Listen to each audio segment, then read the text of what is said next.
Hello everyone, good morning. আজকে ঘুম থেকে উঠতে একটু দেরি হয়ে গেছে, আর উঠেই তো দেখি আকাশের এইরকম অবস্থা। আজকে আর অন্য কিছু খাওয়ার টাইম হয়নি, একেবারে ভাত খেতেই বসে গেছি। সাথে ছিল চিংড়ি মাছ দিয়ে ডুমুরের তরকারি, একটা ডিম সিদ্ধ আর ঢোকার ডালনা, আর শেষ পাতে ছিল চাটনি। আজ আমি আর মা ঠিক করেছি এই প্রত্যেকটা ড্রাগন গাছকে ঠিকঠাক জায়গায় সাজিয়ে দেব। আর মা প্রতিদিন এত গাছে জল দেয়, কিন্তু মা টেরই পায়নি ড্রাগন গাছে এত বড় একটা ফুল চলে এসেছে। যাই হোক, আজকে এটাকে ঠিক করে বেঁধে দেব। এই কাজগুলো করতে অনেকটাই সময় চলে গিয়েছিল, তাই নিচে এসে আগেই আমি স্নানটা করে নিয়েছি। এবার একটু রেস্ট নিয়ে নেব। বিকেলে আমি একটু রেডি হয়ে নিয়েছিলাম, একটু বাজারে দরকার ছিল, অনেক পেন্ডিং কাজ পড়ে রয়েছে, আর অনেক কাজ একসাথে হাতে নিয়ে বেরিয়েছি। বাইরে আজকে পুরো ঝড়ের মতো হাওয়া হচ্ছিল, খুব ভালো ওয়েদার ছিল।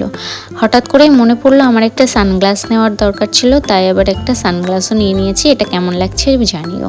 বাজারের কাজ মিটিয়ে এবার হাঁটতে হাঁটতে যাচ্ছি, একটু জেঠিমাদের বাড়িতেও দরকার আছে। গিয়ে তো দেখি বাবা সেই রাত্রেবেলা সবাই আম মাখা করে খাচ্ছে। সে রাত হোক বা দুপুর, টেস্ট তো একটু করতেই হয়, তাই সেখান থেকে আমিও একটু নিয়ে খেয়ে নিয়েছিলাম, বেশ ভালোই হয়েছিল। চলো আজ তবে ভিডিওটা এই পর্যন্তই, দেখা হচ্ছে পরের কোনো ভিডিওতে। ততক্ষণের জন্য বাই।